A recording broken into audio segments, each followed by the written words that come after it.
কবরের বিষয় শুনে সবচেয়ে বেশি কান্নাকাটি করতেন একজন সাহাবী, তার নাম উসমান আল গনি রাদিয়াল্লাহু আনহু। অন্য কোনো বিষয় শুনে তিনি এত কান্নাকাটি করতেন না।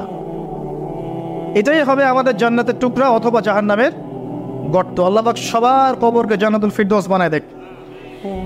সূরা মুলক রাতের বেলা যারা তেলাওয়াত করবে ইনশাআল্লাহ তাআলা আল্লাহ পাক তাকে কবরের শাস্তি থেকে বাঁচাবে ইনশাআল্লাহ আযজা ওয়া জাল্লা। সূরা ইয়াসিন আপনার কোরআনের মগজ, প্রাণ, হার্ট, এটা যখন পড়বেন আপনি বুঝতে পারবেন কেন এটাকে হার্ট বলা হয়েছে। সূরা বাকারা যে ঘরে পড়া হবে সেই ঘর থেকে শয়তান পালিয়ে চলে যাবে। আমরা তো বাড়ি করলে হুজুর ডেকে আনি, তাই না? ঝাড়ফুঁক করাই, বাড়ি বন্ধ করি, তাবিজ করি, কত কি করি না?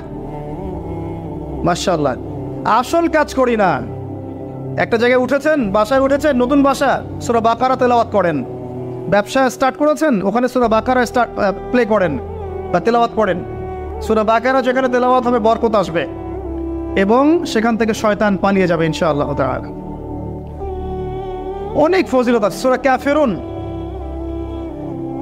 ওই যে বললাম 1999 জন মানুষ জাহান্নামে যাচ্ছে, তাদের আমলনামায় কোন পাপটা কমন ছিল জানেন?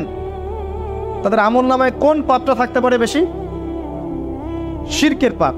কারণ কি জানেন? আমি বলছি, সূরা নিসার মধ্যে আল্লাহ পাক বলেছেন, ইন্নাল্লাহা লা ইয়াগফিরু আন ইউশরাকা বিহি ওয়া ইয়াগফিরু মা দুনা যালিকা লিমান ইয়াশা। আল্লাহ পাক তার সাথে শিরকের গুনাহ মাফ করেন না, এছাড়া যে কোনো পাপ আল্লাহ যাকে ইচ্ছা মাফ করতে পারেন।